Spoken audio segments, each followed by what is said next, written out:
Vinod.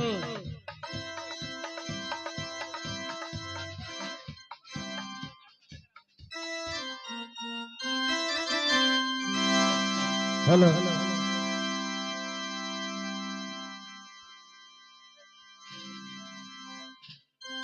Hello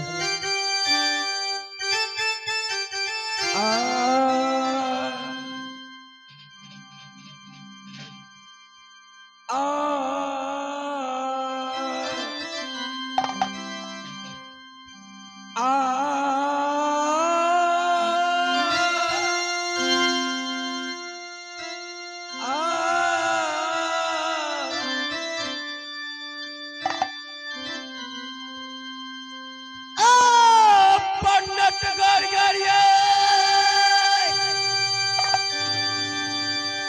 धरती दिसविया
हमरा नटवा के देख लो का गई मुर्गी चोद के छोड़ा गइल सुबह भोरे से गइल हो ई बोगला मारे खातिर अभी तक ना आइल मुर्गी चोद के छोड़ा का वजह सुगर चोद के छोड़ा गई ना ओकरा एक इतना मार मारी हम से घर से निकाल दे ओकरा के एक कोरती दाया दे धर्म ना हो के जमान जमान बेटी घर में पैदा ले लेलक बेटा पैदा लेलक का तो कमाई तो बर्बाद है न बियाह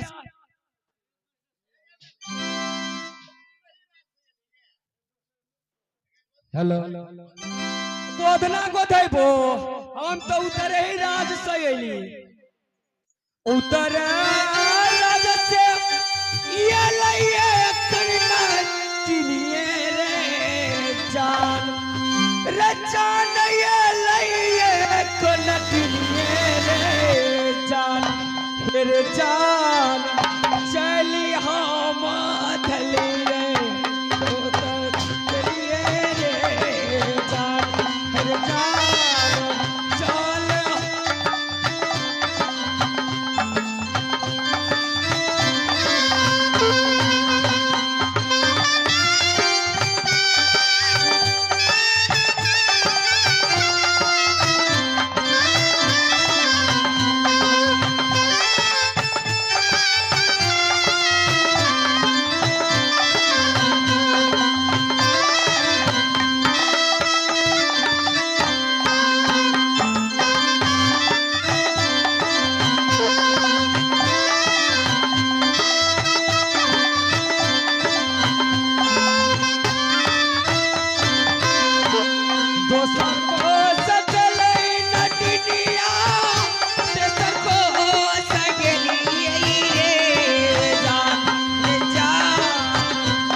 देखला कब से हमार रास्ता जो होता अभी तक ना मिले आवद नतिया बेटा के हम रही घर में कि हम ही रह घर में तब जाए दूसरा गांव में गोधना गोद के लाइब तब न दिया पुता कुछ बनाल जाई खाइल जाई ठीक हम जाए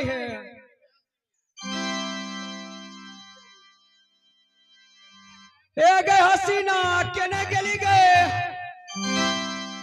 ओ सुगर चोद के छौरी एकदम घर में सूत गईला एकदम अपना मुंसा के ले गए केने गेली गए हसीना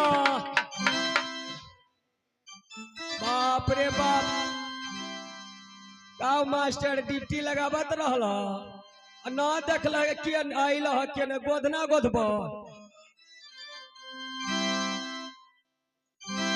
अरे बेटा तोहर दीदिया कने गइल है तू ना देखल घरे में हो बाप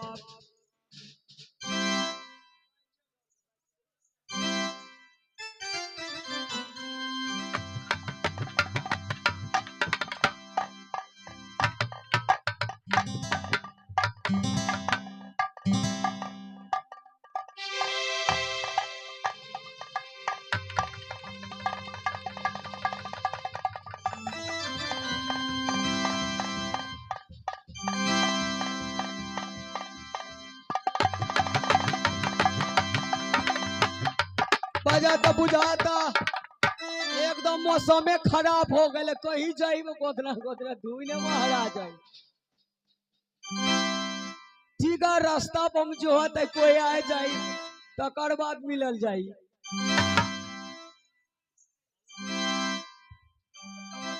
हेलो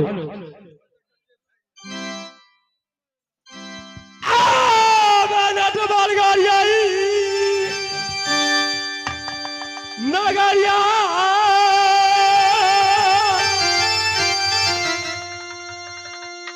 मास्टर है या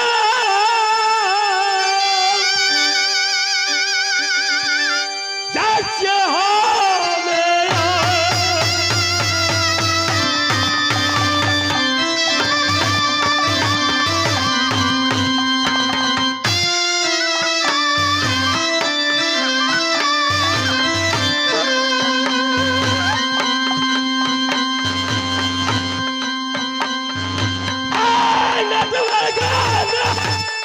गाड़िया हमें हम आगे चलिए ना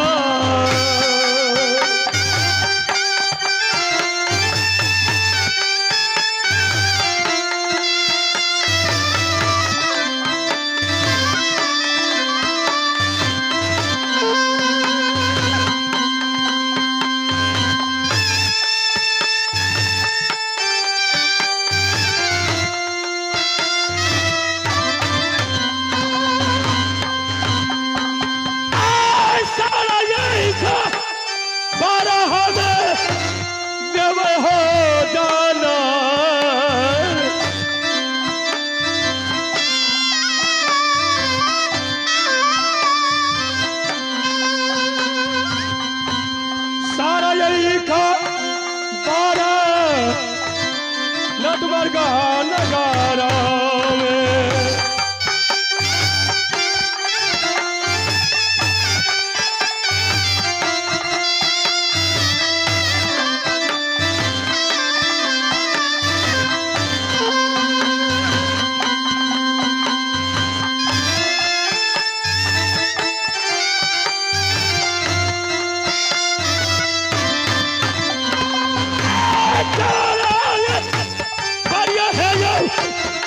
भैया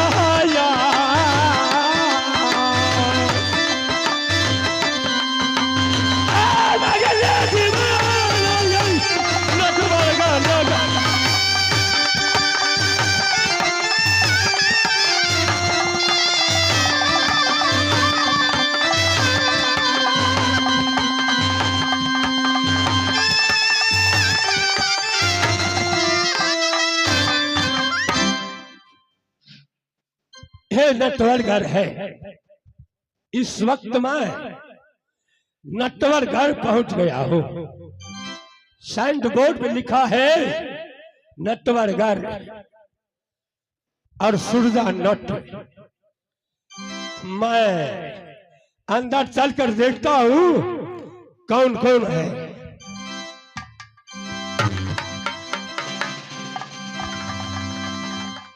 के आइला हो कब से दरवाजा पे खटखटावे के हो?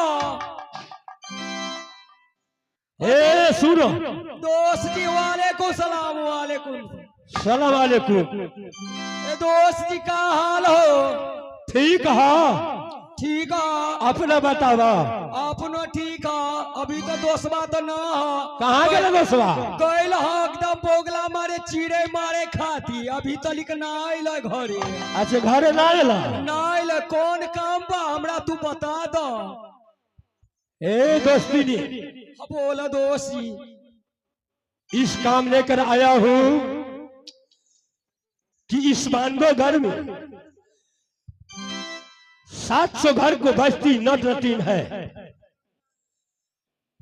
अगर राज्य मोहब्बत से जंगी रुदल आएगा इस होकर बांधोगर जाएगा। आपको का मामा श्री लागी हो रुदला जाई अपनी बांधोगर के रास्ता धार ली। अभी बांधोगर नटवर घर अभी नहीं पहुंचा है। अभी ना पहुंचल तो आने वाला है। आने वाला है। हाँ अब ठीक है दोस्त जी। तो क्या करना है उस पर? क्या करना है मुसीबत बताई तो अब ना हमरा का पता चली दोषी। हे दोस्तिनी, उसको क्या करना है, भेड़ा बनाकर इस नटवरगढ़ में रखना है ताकि बांधोगढ़ हो जा नहीं सकता। ठीक है दोषी, जब आपको मुसीबत आ गई लो तो हम काहे नहीं आपको मुसीबत का टाल झेल सकता। हाँ, वही कहने के लिए मैं आए थे। ठीक है दोषी, आंख मूंद के तू जाके अपना घरे सूत जाइयो, ओकर बाद हम अपन देख लेब काम के, और उदला रही चाहे हम रही। कन्हैया मादातिया दोस्तिनी है कारी दी है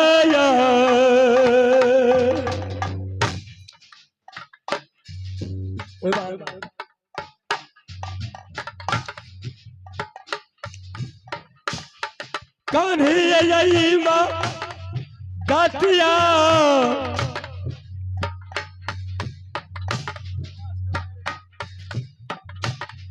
तहुया वे करिया